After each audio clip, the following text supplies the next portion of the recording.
Ashama harka fuunee akkam nagahuma jirtanii.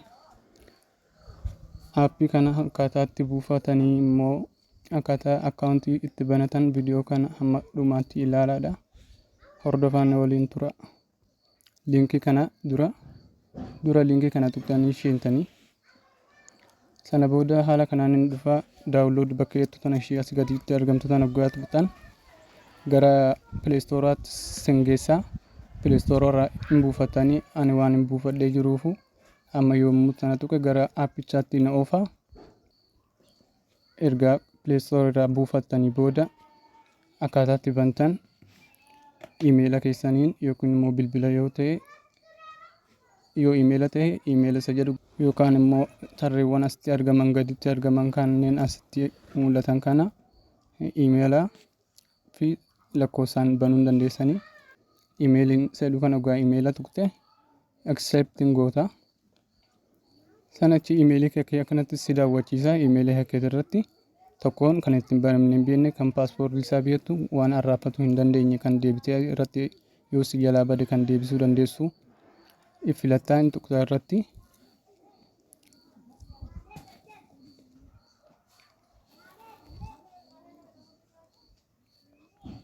Sanachi immoo dhugaa wanni kun dhufe agarrii jettaanii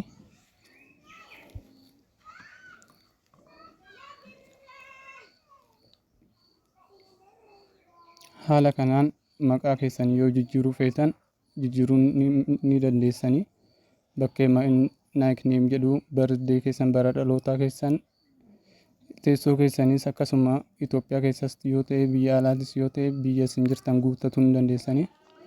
Dirree asitti agartan kana piroofaayilii tokko filatanii kan keessaa ifa gootanii booda raayit jettaniini akkanatti piroofaayilii keessan ni galmeessaa.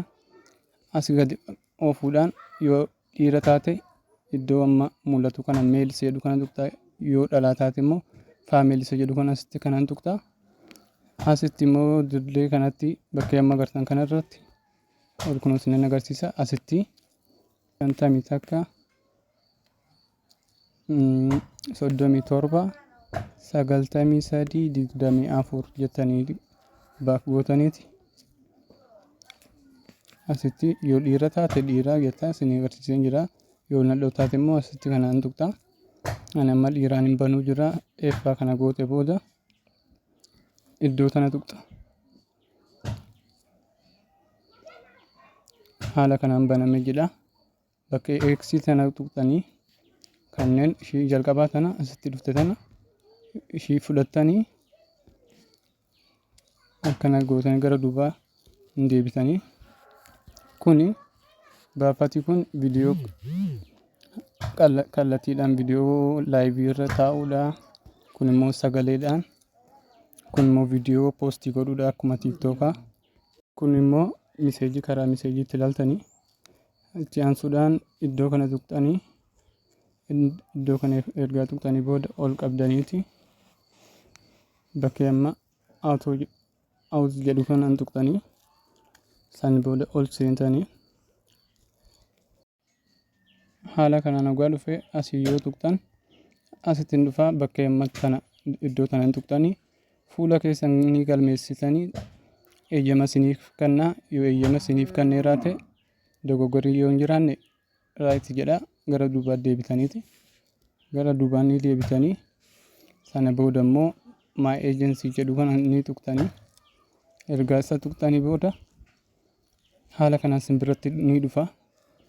Iddoo tanatti lakkoofsa kana naqxan 50 takka 37 93 24 akkanatti isinii dhufa.